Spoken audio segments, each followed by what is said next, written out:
Hey, this is Dakazar. I ran into some bugs when I was recording the first part of the video. It remains to be seen if I'll splice them together just to show you guys what happened, but some textures went missing, including the textures over here. All the NPCs and monsters disappeared as well, which was quite confusing. So I just restarted the game and decided to start over, or that is, start from here. I didn't die in the tutorial, so I hope you can take my word for that. So yeah, that was quite weird, but that happened. So yeah, other than that, Happy New Year. Hope you guys had a good time during the holidays. I had a pretty good time. Just, you know, hanging with friends and family, as you do. So yeah, the reason why I haven't been uploading at all for a couple of weeks is mostly because of Sword Art Online. If any of you are familiar with it, it's an anime, and it's pretty good. The subject matter is gaming, so it was quite interesting, pretty well written. And the reason I bring this up is that after I watched the anime, I decided to read the novel, and the first novel is pretty good, so I decided that I wanted to translate it into my native tongue, Icelandic, and hopefully get some other people to read it. So that's pretty much, you know, I've been working on that, like, on off. And also I was a bit, you know, frustrated with Dark Souls, but you know, that happens. I'm not doing this for money or anything, so it's just for me and for you guys, which is, you know, okay. Those, you know, couple of people that watch these videos. So yeah, that's what I was doing there. Yeah. Also, the guidelines that I'm using for this, I haven't written anything down specifically, but the idea was to try to progress through the game in a linear manner. So I mean, this obviously can be done if you just farm the shit out of the same 3 mobs over and over again, but that wouldn't be very interesting to watch. So the idea was to try to progress through the game in a somewhat linear manner, using the bonfires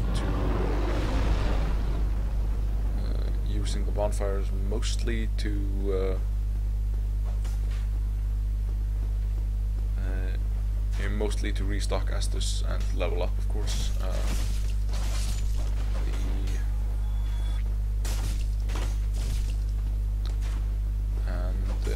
Yeah.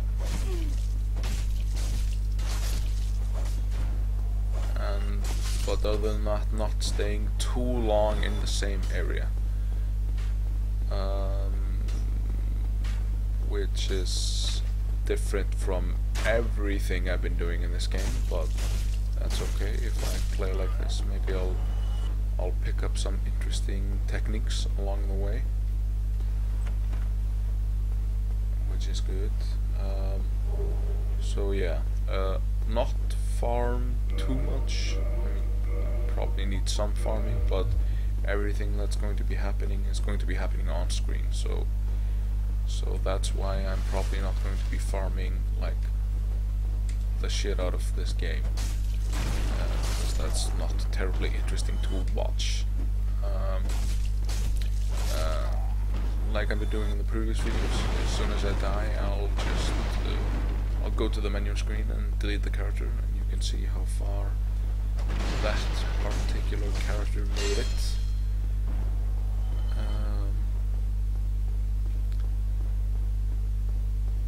Well, what? And yeah, that's pretty much what's happening there. Thank you, Kai.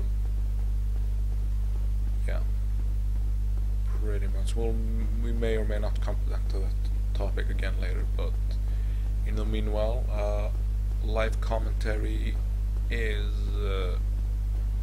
like with probably everybody, is messing a bit with my playstyle, since I usually don't talk to people while I'm playing this game. Not usually, but you know, I sometimes have friends over when I'm playing, but that's more of a like just a casual chit chat. But this is supposed to be somewhat informative.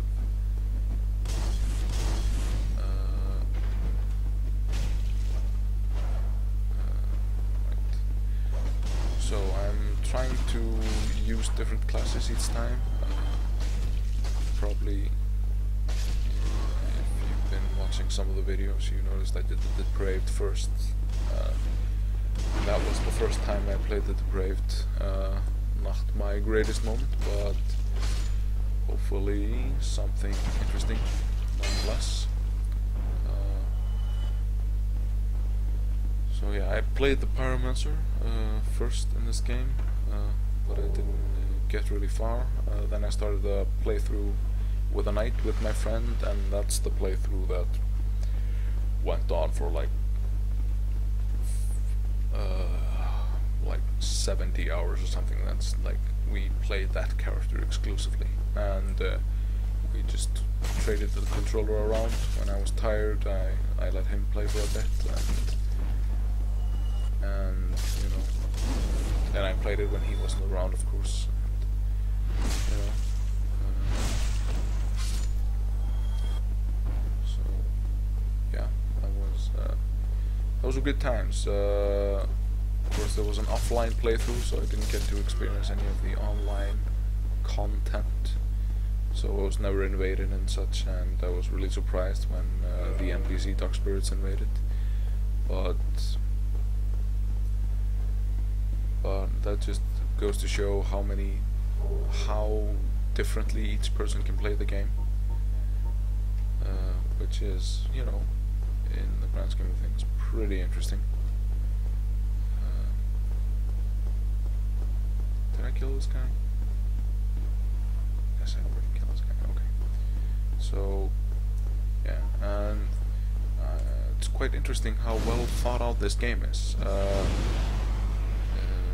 I just quite recently got cursed for the first time ever in this game, and that was I thought it was quite interesting, because the text that shows up when you're cursed is that you have been cursed, and that you must get rid of the curse using, you know, some items. There's stone, there's the curse bite ring. No wait, the curse bite ring gives you resistance to curse, sorry. There's the rare ring of sacrifice, which cancels the curse, and there are also some purging stones that get rid of the curse as well. So yeah,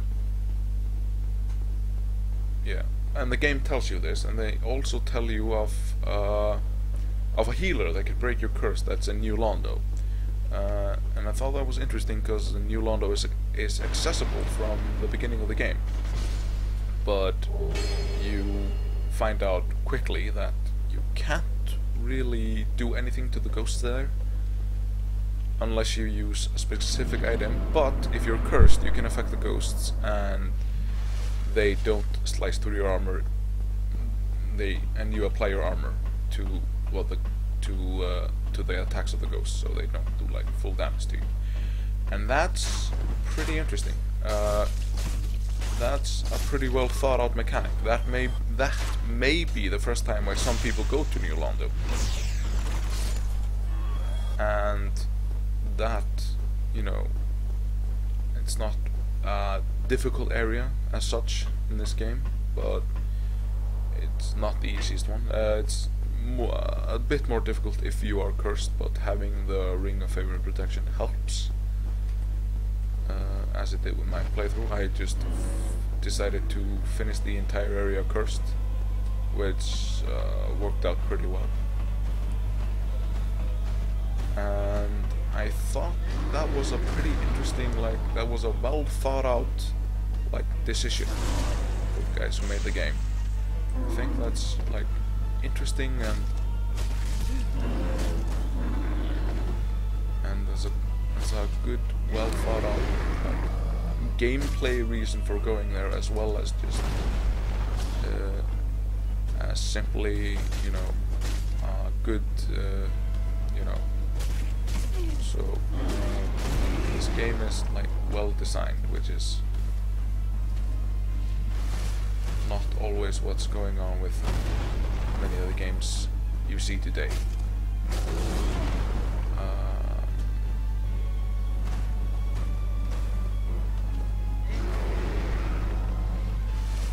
So yeah, I thought that was pretty interesting, and thought we could talk a bit about that. Hopefully I won't die.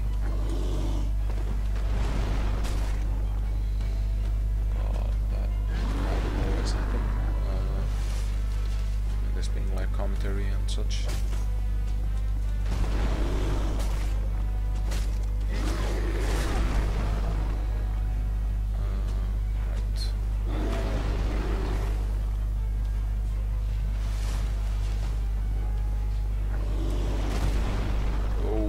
Close.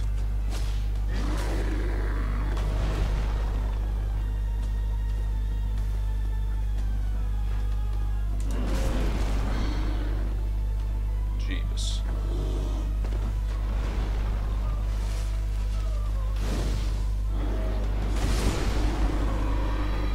Okay. I managed to survive. But yeah. Estus, so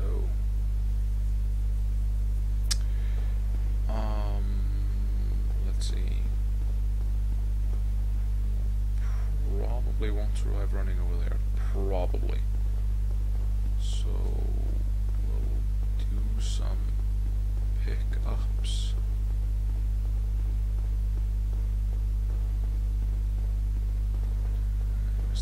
Missed an item. Yeah. I've been doing some PvP reels. Oh wait, I have humanity. I can use that. I've been doing some PvP reels.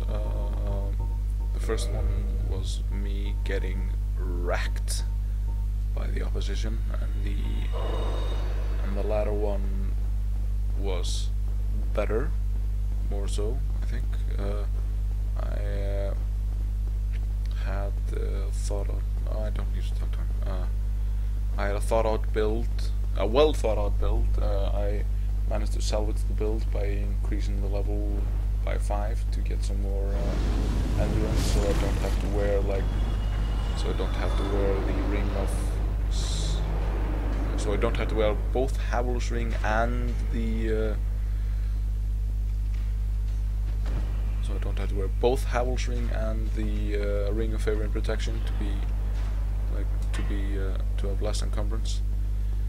I decided to use the expansion armor, the Guardian Mail, which I thought looked pretty neat. Now, let's see. We have to decide what type of weapon we want to use, or if we wanna. We don't need to increase our attunement just yet. We have 2. That should be plenty enough. Can do this. Let's see. how are we doing on time?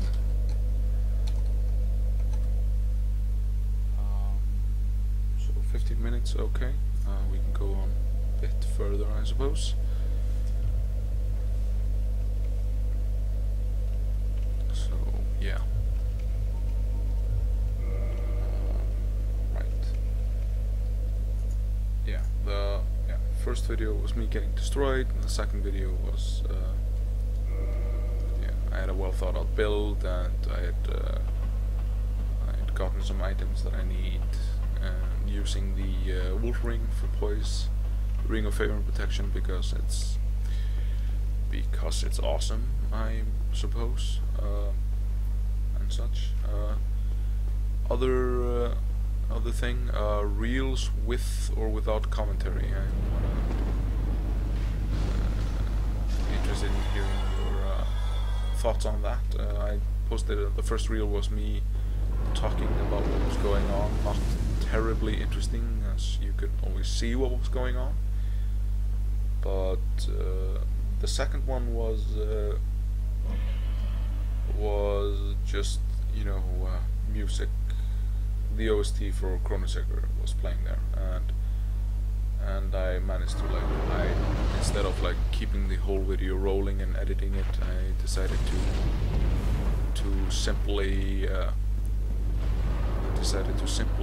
edit the just to record the battles themselves, like just, you know, just start the reel whenever after the animation starts. And I thought that worked slightly better, especially since I learned to use the video editing program that I have. Of course, I probably won't be using it for this,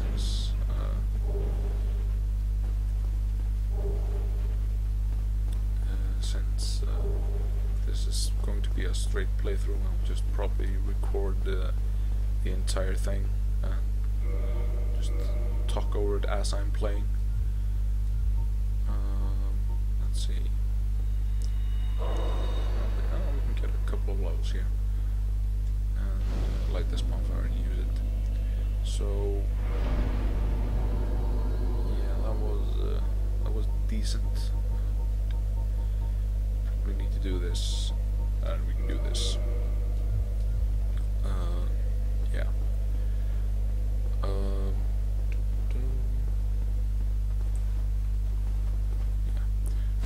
Also, I've been talking about. No, I haven't been talking about, but I've been I've been thinking about, like, Castlevania and Dark Souls, because there are a lot of parallels you can draw. Like, the newer Castlevania games are all about leveling up and getting items to progress through the later parts of the game. Some of them favor sequence breaking, and that's similar to what's happening in Dark Souls on certain points of the game. And also, you know, this game takes part in a castle, which is mostly what Castlevania games are about also.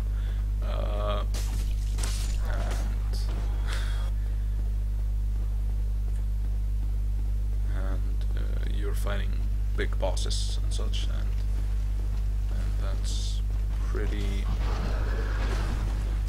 Well, that's pretty. You know, there are parallels to what's happening. Which I think is interesting.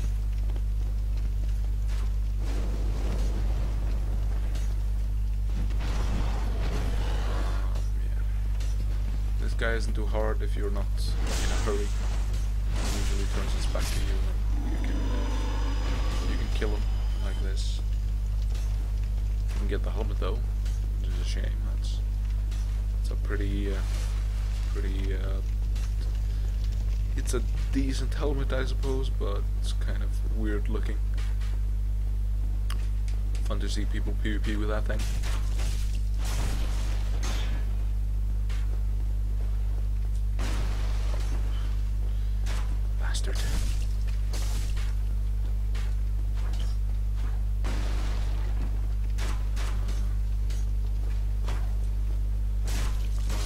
thing I might want to talk about, that I want to talk about, is the hollows that I'm fighting. They are supposed to be mindless because they want to, and they're presumably attacking me because they want the part that's animating me, my humanity, which is why, like, I suppose because most of them are because we're all undead, but seemingly I have a free will and I haven't gone hollow, and when you go hollow you turn into this mindless monster. But at the same time, you know, hollows can decide to use Estus Flask when they're injured, and that doesn't really strike me as something a mindless undead, ravenous undead monster would do. So maybe you have some thoughts on that. That to me is maybe some of the other guys have talked about it. Name Bro, probably, but I haven't watched his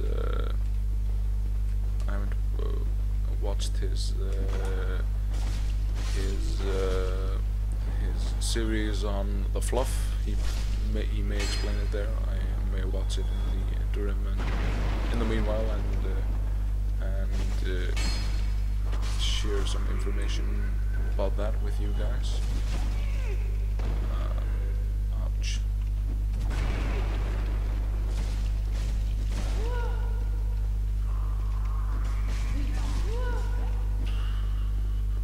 Getting owned by hollows, that's always fun. But yeah, that's sort of interesting. Of course, when the NPCs turn hollow, they turn into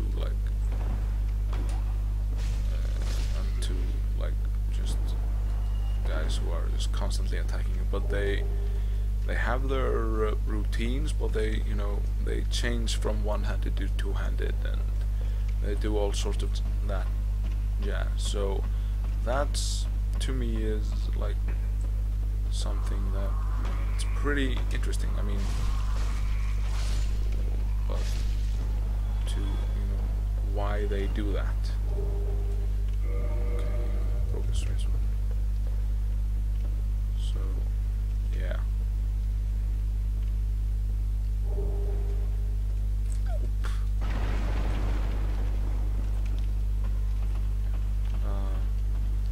So I will probably, after I'm done with this, I will probably just run through the part past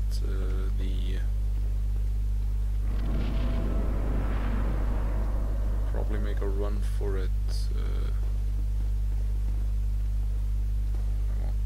I won't attack this guy yet because they are.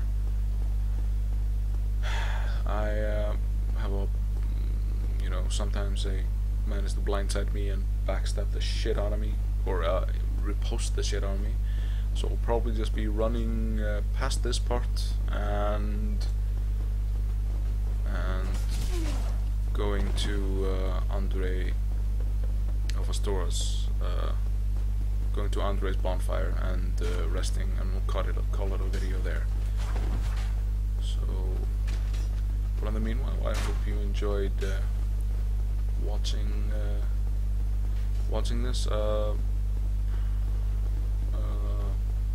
Well, if I splice the beginning of this,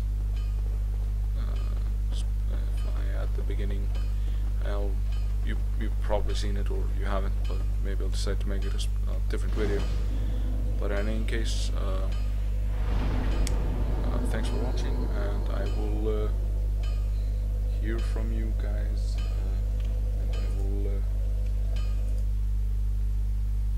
and I will see. Well, I won't see you guys, but I'll see you in the next video, so to speak. Thanks for watching.